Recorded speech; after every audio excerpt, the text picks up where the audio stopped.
Hi, welcome back to Poké Parlay. I am down at Bill Barber Park in Irvine, California. I am joined by... Austin Wayne. Austin? Awesome. Awesome Austin. Oh. Yeah.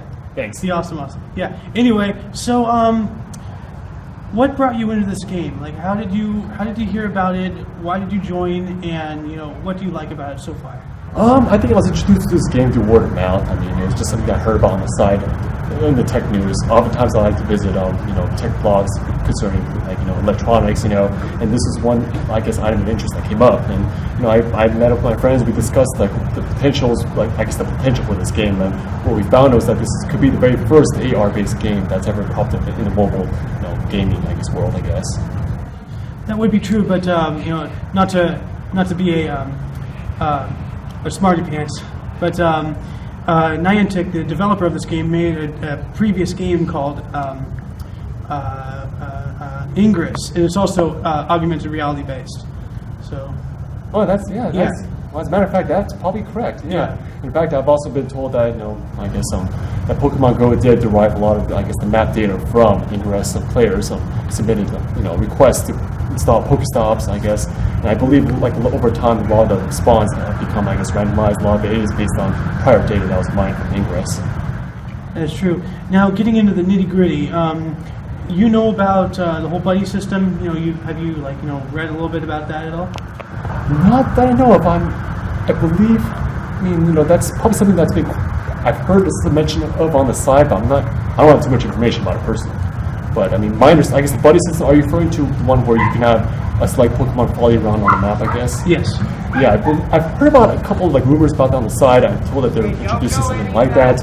I'm guessing the inspiration is from prior Pokemon games where you could have your character walking around the map and you have, for example, Pikachu looking like it's kind of bobbing up and down and following you around like a pet. So I'm guessing that's where the item is, the idea is inspired. And my understanding is that at some point or another, with the amount of distance you travel, that Pokemon could have, candy, It could obtain candy along the way, small amounts.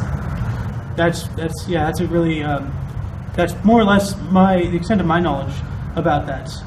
So anyway, before I let you go, what's your catch of the day, catch of the week? Have you caught your favorite, as far as first gen goes?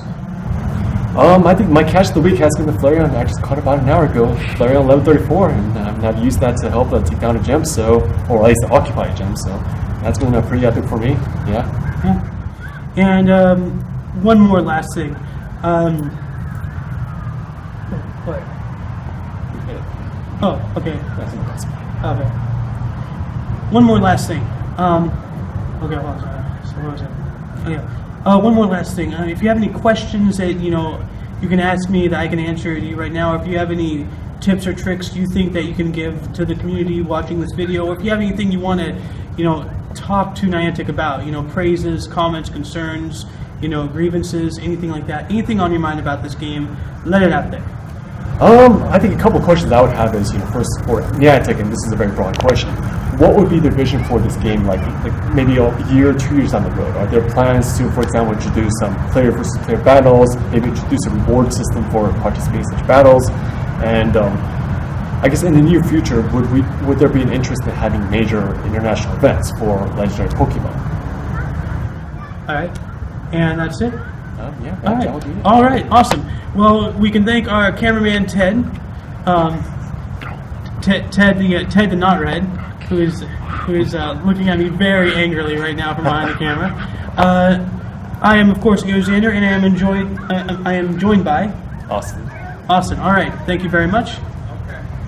Once again, thank you, Austin, for letting me interview you. That was fun, and thank you, Ted, for being the cameraman. That really lets me focus on the interview and not just, holding my hand out and recording and angling the phone to get them in frame and then angling me and all that stuff. And it's good to have a cameraman, It really makes it easier. Now, as for me, I don't really have much to say. I'm about 3/4 of the way through 27, so probably next time you see my face involving Pokemon, next week, I will be 28, but we shall see. Other than that, I really don't have any other news from the personal front. I did catch I think a 1400 Flareon or something. I don't know the exact level, but I did a stupid and I didn't take a screenshot, but that was my catch of the day and catch of the week. Caught it down at Bill Barber Park out in Irvine, California, and right as of now it is a shelder nest. Once again, thanks to Ted for